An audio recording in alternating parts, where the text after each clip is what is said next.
Bab 1827. Tingkat kekuatan api suci.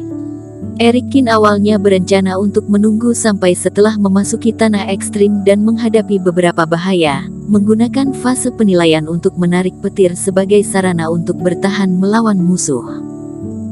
Trik ini Erikin telah dicoba dan diuji berulang kali tanpa kesalahan apapun. Dengan sumber energi guntur, hukuman langit orang lain adalah ujian hidup dan mati, tetapi untuk dirinya sendiri, itu adalah sebuah keberuntungan. Menarik diri dari kesadaran laut, semua orang masih sedang berkultivasi, bahkan mata Finola Su masih terkulai, dan udara dingin warna putih masih mengalir di sekujur tubuhnya. Erikin tidak mengganggu siapapun, dia bangun dengan tenang dan terbang di atas tanah terbuka. Dia membuat formasi pelindung di sekitarnya agar tidak mengganggu orang lain. Setelah itu, Erikin mencoba melakukan jurus pertama, jurus Longteng, sesuai dengan pengantar di teknik naga api langit. Api suci terbang dari telapak tangannya dan berkumpul di hadapannya, berubah menjadi lidah api yang ganas, menerangi kegelapan, dan menerangi pipi Erikin. Erikin menghentikan api suci, dan memainkan serangkaian gerakan tangan rumit dan misterius dengan kecepatan yang sangat cepat. Diikuti dengan reiki yang terus mengalir ke api suci. Nyala api yang tak berbentuk ini berangsur-angsur terbentuk, seperti kulit telur, sebuah kekuatan dahsyat yang berdenyut di balik kulit telur. Kemudian cangkang telur itu pecah, dan seekor naga kecil setebal ember keluar darinya dengan diikuti raungan. Seluruh tubuhnya terbakar oleh api, mengelilingi Erikin selama beberapa putaran, dan akhirnya menghilang tak terlihat. Inikah naga yang melintasi dunia? Yang bisa melelehkan seorang fase penilaian dalam satu nafas. Melihat ilmu sihir selesai, mulut Erikin berkedut dengan ganas. Naga api yang terbuat dari api ini apa tidak terlalu lemah? Erikin bahkan merasa bahwa jurus telapak kaisar miliknya pun bisa menamparnya sampai mati hanya dalam satu tamparan. Meskipun teknik ini juga mengatakan bahwa semakin megah dan luas api suci yang dimiliki oleh kultivator, semakin kuat naga apinya, namun naga api yang dia panggil terlalu jauh dari gambaran yang ada dalam teknik ini. Dengan enggan dia mencoba beberapa kali lagi, Erikin terus mengubah berbagai api suci, dan menemukan bahwa ketika menggunakan jurus api biru, naga api lebih kuat dari api lainnya dalam hal ukuran maupun kekuatan. Setelah dipikirkan lagi dengan cermat, barulah mulai mengerti. Jurus api biru telah mengikutinya paling lama, dan Erikin pun mengembangkannya paling banyak, itu sebabnya efeknya bisa bagus. Jika begitu, dirinya benar-benar perlu meningkatkan kekuatan api suci di tubuh ini. Tapi ini juga tidak mengherankan. Kitab dewa yang ditinggalkan oleh Master Abadi Tianhuo mengandalkan jumlah api suci. Jadi Erikin telah mengumpulkan semua jenis api suci selama ini, menggabungkannya dan memadatkannya. Dengan mengalihkan perhatiannya ke dalam hal ini, tentu saja akan mengabaikan kualitas api suci. Sepertinya untuk kedepannya dirinya harus berusaha keras ke arah ini. Erikin punya firasat bahwa perjalanan tanah ekstrim kali ini, teknik naga api langit ini pasti akan berguna. Dan jika ingin cepat meningkatkan kualitas api suci, sebenarnya ada caranya di tanah ekstrim ini. Setelah berlatih selama beberapa jam, sampai teknik-teknik naga api langit sampai pada jumlah tertentu, Erikin juga kembali ke tanah terbuka. Pada saat ini, Finola Su dan pasukan es telah menyelesaikan latihan mereka. Mereka semua berdiri ketika melihat kembalinya Erikin. Yesiwu, tadi kamu bilang bahwa energimu dari batu ekstrim bisa menambah kekuatan api suci atau kedinginan dalam tubuh kultivator.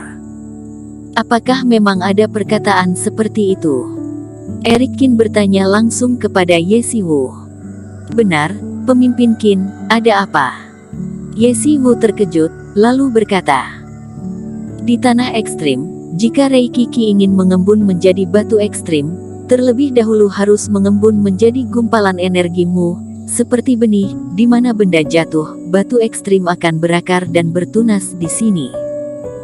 Namun, saat batu ekstrim diambil, energimu ini juga akan dengan cepat menghilang dan melebur ke dunia lagi. Ini adalah kesimpulan yang telah diteliti selama ribuan tahun oleh Istana Es Arktik. Setelah banyak kekuatan yang telah memasuki tempat ini, pasti tidak akan salah. Lain kali jika kalian menemukan lokasi batu ekstrim yang besar, kamu harus menunggu sampai aku tiba sebelum mengambil batu ekstrim. Erikkin mengertakkan gigi, sedikit menyesal. Saat pertama kali memasuki tanah ekstrim, potongan batu ekstrim itu tidak kecil, dan seharusnya ada sedikit energimu, tetapi dirinya tidak menganggapnya serius, jadi langsung mengambilnya sehingga auranya pun menghilang. Tapi pada saat itu, dirinya tidak berpikir kekuatan api suci begitu penting. Lagi pula, jika berbicara tentang metode serangan berkelompok, dia memiliki keterampilan kultivator toksin, serta ilmu pedang dan Sky Eater. Siapa yang tahu bahwa teknik naga api langit ini memiliki permintaan yang begitu besar terhadap kualitas api suci. Baik, Yesi Wu dan yang lainnya bingung, tapi tetap mengangguk. Erikkin bukan orang yang memberi perintah sesuka hati, tentu saja dia punya alasan sendiri untuk mengatakannya.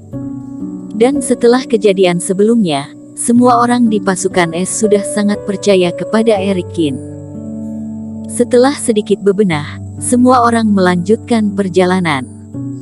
Melewati bukit hijau ini, celah mengerikan yang menyebar dari udara hingga ke kedalaman bumi segera muncul di hadapan mereka. Seolah-olah seseorang memotong dunia dengan satu tebasan pedang di udara. Retakan kehampaan besar ini seperti jurang, dan suara angin dingin yang melolong mengitarinya. Di kedalaman retakan yang dalam, fragmen ruang yang tak terhitung jumlahnya berputar, seolah-olah memotong segalanya. Aura berbahaya menyebar, mengguncang ruang di sekitarnya tanpa henti. Bahkan dengan jarak puluhan mil, Erikkin tetap merasa bulu kuduknya berdiri, dan perasaan bahaya secara naluriah menyebar. Retakan besar ini membawa terlalu banyak kekacauan dan tekanan ke ruang sekitarnya. Kekuatan satu pukulan dari Master kuno sungguh menakutkan. Memang sangat kuat sehingga membuat dunia ini belum bisa diperbaiki dan disembuhkan selama ribuan tahun. Dan celah kosong yang begitu besar, semua orang secara alami tidak akan masuk jauh ke dalamnya. Tempat ini juga ditandai di peta. Jika mengikuti petunjuk rute dan berputar melewati celah ruang ini ke arah kanan, akan ada tempat berbahaya, tapi mungkin juga ada banyak batu ekstrim. Erikkin ragu-ragu apakah akan pergi ke daerah itu dan mencobanya. Erikkin, aku tiba-tiba ada bayangan. Dalam benaknya, Iblis Fu tiba-tiba berkata, "Hah? Bayangan apa?" Erikkin terkejut sejenak, dan Iblis Fu tidak bersuara dalam beberapa waktu, dan tiba-tiba dia melontarkan kalimat ini, apakah maksudnya adalah tempat ini? Retakan besar ini, aku pernah melihatnya, adalah memori yang baru saja diaktifkan, sangat jelas. Iblis Fu berkata dengan penuh semangat. Lagi pula, celah kosong semacam ini terlalu jarang, aku tidak mungkin salah. Sepertinya aku memang pernah masuk ke tanah ekstrim. Maksudmu, kamu akhirnya ingat tentang kunjunganmu sebelumnya ke tanah ekstrim. Hati Erikkin sedikit tergerak. Iblis Fu sebelumnya pernah mengatakan bahwa dia samar-samar ingat bahwa dia pernah datang ke Sekte Suci Abadi, tetapi setelah memasuki tanah ekstrim, Erikkin juga sudah bertanya kepada Iblis Fu. Namun, orang ini selalu dalam keadaan kebingungan. Ini membuat Erikkin sedikit terdiam. Dia malah berpikir bahwa Iblis Fu mungkin salah ingat. Namun, sekarang tampaknya saat itu Iblis Fu kehilangan beberapa objek yang menjadi penanda untuk membangkitkan kesadarannya yang tersembunyi. Seperti yang dikatakan Fedrisu, sisa jiwa Iblis Fu kini telah dibersihkan, dan beberapa ingatan hanya memerlukan lokasi atau adegan tertentu untuk diaktifkan kembali. Jika kamu ingat celah ini, apakah kamu ingat tempat mana yang ada batu ekstrim? Mata Erik Kin berbinar. Sekarang dirinya tidak hanya ingin mengambil batu ekstrim, tetapi juga menginginkan energimu di mana batu ekstrim berada. Jika Iblis Fu memiliki petunjuk, maka itu sangat bagus.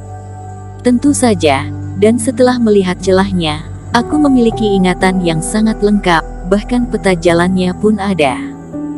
Iblis Fu menyeringai. Bersambung.